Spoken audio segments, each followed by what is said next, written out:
member for Carville. I again remind all members that this is the member for Carville's first speech to Parliament, and as such we will listen in silence and offer the respect to the member for Carville that we have been for everybody. And I welcome all of the member for Carville's family and friends who have come in today to share this really wonderful occasion. The member for Carville. Thank you, Madam Speaker. It's an absolute privilege to address the Chamber today, giving my first speech in this place as only the fifth member for Carville. My electorate has a strong history of local advocacy, and I'm fortunate to follow in the footsteps of one of the best in the former member, Dan Cregan. I'm particularly grateful for Dan's endorsement, mentorship and guidance throughout my journey to this place. Unfortunately, he can't be here today because he's in court, and pleasingly, I can say, on the correct side of the bar table. Over recent history, the Carville electorate has a track record of supporting independent politics at both state and federal levels. I'm incredibly honoured and humbled to have won the support of my community in representing them as their new state member.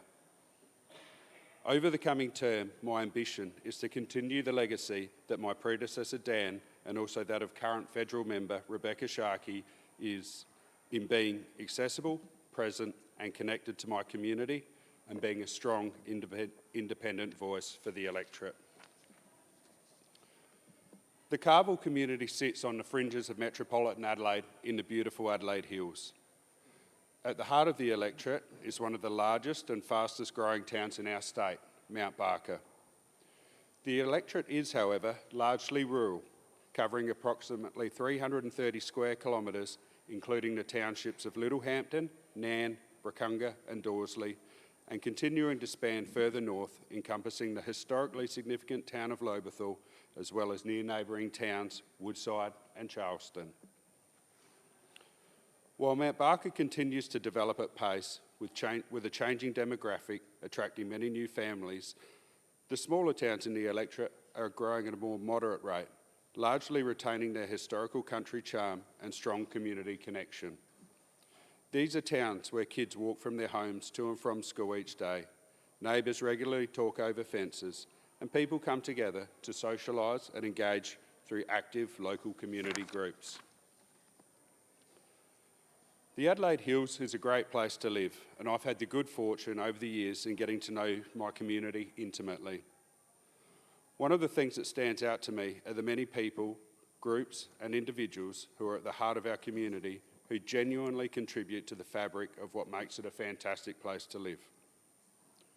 Organisations like the Zonta Club of Mount Barker, who give selflessly in helping women overcome barriers to equality through education, service and advocacy programs, and importantly, continue to drive a sustained campaign to end violence against women. There's the Woodside Commerce Association, an active group of local business owners who drive fundraising to improve their town. They do this through organising community events and activities, including the annual Christmas pageant. There are amazing individuals in our community who continue to give back in different ways. Amongst them are Bob and Barb Hasey, who were recognised earlier this year at the Adelaide Hills Council Citizen of the Year Awards for their tireless work through the Love Woodside community group. If you're looking for Barb and Bob, you'll most likely find them working in the community garden or at the Woody Trails BMX track, which is enjoyed by many locals and visitors alike. There's a special gentleman here today by the name of Ray Duthie. Ray is a force of nature and amazes me with his dedication and unrelenting commitment to supporting our returned service personnel as a veterans advocate. There are countless service personnel and their families who have benefited from Ray's support over the years. The Carville electorate is also home to an extensive myriad of sporting clubs, including AFL, basketball, netball, cricket, soccer, tennis and softball, to name a few. These clubs are run by volunteers and compete in local competitions, creating a healthy rivalry between the towns. Importantly, they give our kids the chance to dream, achieve and succeed in a supportive environment. In the Hills, our sporting clubs offer more than the opportunity to compete. They are often at the heart of our community, providing a place for locals to come together, to socialise and engage with one another.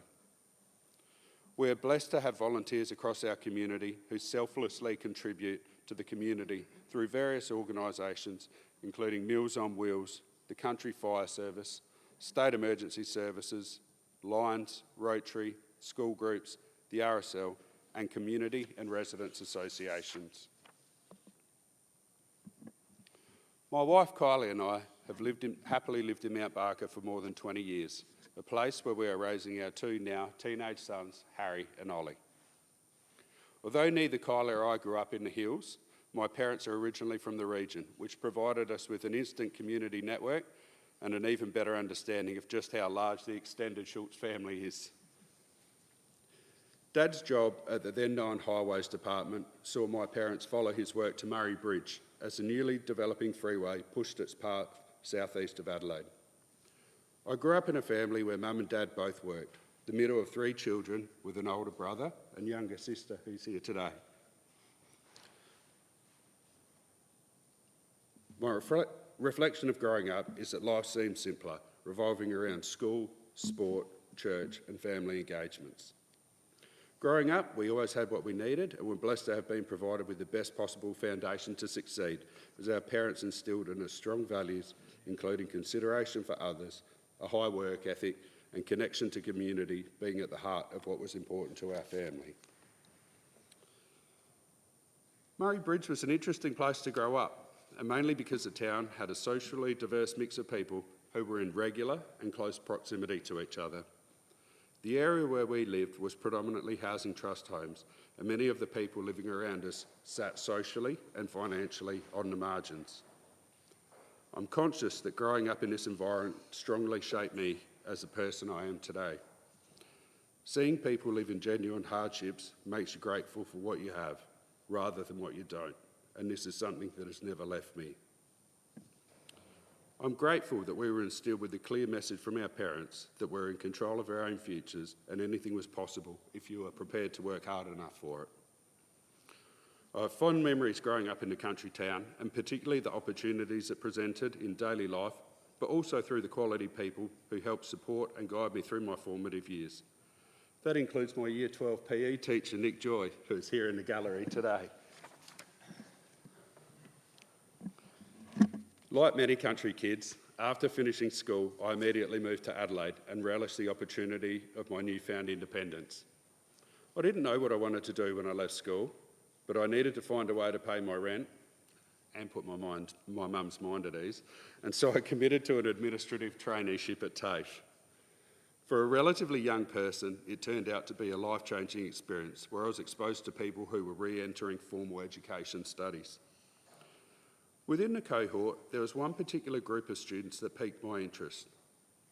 They were recently arrived migrants, including refugees, who, in the main, had travelled long distances and often under difficult circumstances to make Adelaide their new home. These students were studying English as part of their assimilation to their new life, and my primary reason for being in the classroom was to provide them with an opportunity to engage with a local and improve their conversation skills. Engaging with these people opened the eyes of a country kid to a world that existed outside of Australia. Across the various classes, there was one thing that stood out to me, and that was the value these people placed on education and using it as a tool to improve their lives. The role at TAFE ultimately led me to Flinders University, where I took a position within the international department, which led to a 20-plus year career in Australia's then rapidly developing international education sector. I was fortunate in having opportunities to progress, where I eventually won the role of the Director, International Recruitment, a position I held up until coming into this place. I genuinely enjoyed my time in the sector, relishing the complexities and challenges that come with competing for the best people, talent in the world. It afforded me the opportunity to build long-standing relationships and a lived experience that big things are possible through mutual commitment and working together. It also reinforced to me the power of education, and that at its heart, it has the potential to change people's lives for the better. probably fair to say that I never saw myself as a politician, despite having been a keen observer of politics over a long period of time. That's meant that my path to Parliament has not been as conventional as some. Unlike many in this House, I don't profess to being a student of politics, nor having a planned path to becoming an elected member. My involvement in politics came through engagement and connection to my local community, and in a belief that my life and professional experiences will enable me to be an effective advocate for my community. I'm a proud Mount Barker resident and am unequivocal in my view that the Adelaide Hills is one of the best places in the world, bar none. There's no secret, however, that the largest town in my electorate, Mount Barker, has its challenges. These can be attributed to the significant rezoning of land some 15 years ago, which led to a large-scale expansion of the town boundaries. What followed was a significant clearing of large areas of native vegetation, including mature native trees, and the disappearance of once productive prime agricultural land. The Mount Barker landscape that we once knew had changed, replaced by expansive, dense housing that historically had not been seen anywhere across the Adelaide Hills. For the better part of 2 decades, Mount Barker has been one of the fastest growing locations in our state, doing much of the heavy lifting in supporting new house builds and population growth. Much of this has occurred through an almost non-existent planning process, which has enabled rapid, large-scale, disconnected housing developments which have impacted the livability of the town. To describe Mount Barker as having growing pains does not do justice to its situation. The reality is that the community has been let down by multiple levels of government who have failed to plan for and support the growth that was always going to happen as a result of the rezoning. The unsurprising reality is that daily life has become increasingly challenging for residents through increased traffic congestion, a public transport system struggling to adjust to a dispersed town footprint, and the ongoing demands for public education, health and social services in keeping pace with a growing community. There's a palpable frustration from those within and around the town who continue to see the same mistakes, issues and problems occurring as the housing development rolls on. Our community want, expect and deserve better. In recent times, a narrative has presented acknowledging that mistakes were made in the growth and development of Mount Barker. The reality is that the negative issues and problems associated with those mistakes continue to happen, and we urgently need to find a way for these to be addressed. For someone who's a proud local, I'm often saddened when I hear Mount Barker being referred to as a good example of what not to do. It is, however, a fact and something that can't be shied away from. We need to be conscious of learning from the past, commit strongly to fixing the current problems, and importantly, not ignore the future issues that we can already see presenting. There are important issues that need to be addressed, such as completing the disconnected roads within the township and reducing traffic congestion. These issues need committed and immediate action. We also understand that a significant portion of Mount Barker and Hills residents commute to metropolitan Adelaide daily for work. This is placing significant pressure on an overwhelmed major transport route in the form of the South Eastern Freeway. We know the freeway is struggling and we can't afford to implement band-aid measures or wait until it's broken to fix it.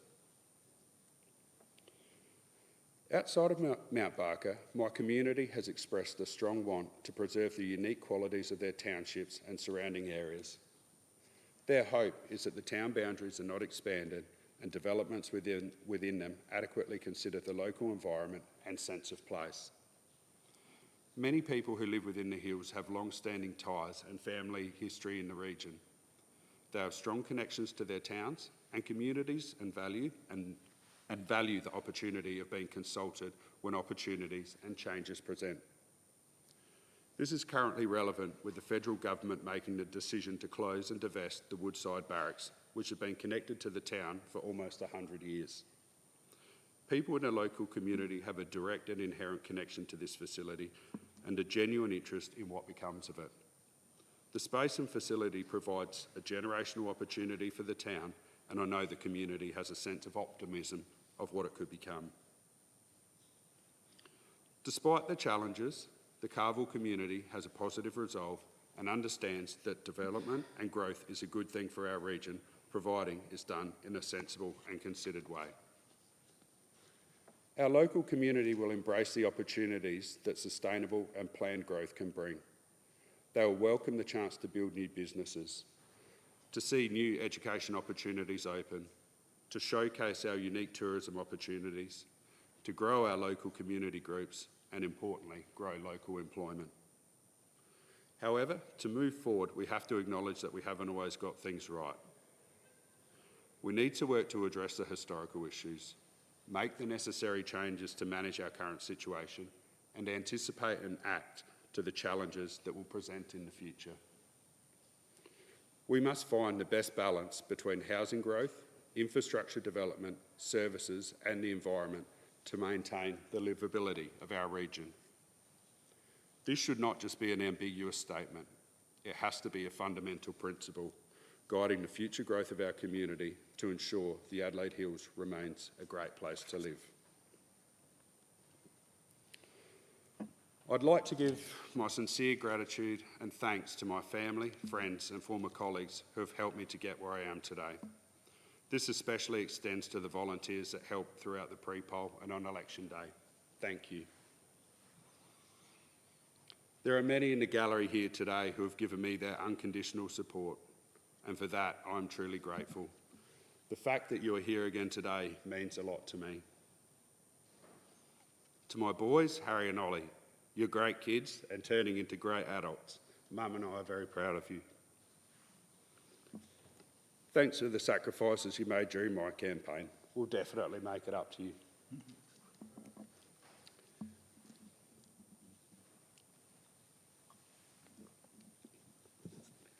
To my amazing wife, Kylie, thank you for everything you have done, for keeping our family on track while I was out on the campaign trail, for keeping me accountable, focused and grounded. You've been my biggest supporter and the most brilliant campaign manager. It's been a true partnership and I couldn't have done this without you. Thank you and I love you. Finally, to the Carville community, thank you for putting your trust and confidence in me. My commitment is that I will not take this for granted and my repayment will be to always give my best in serving our community. Madam Speaker and members of the House, thank you for your indulgence.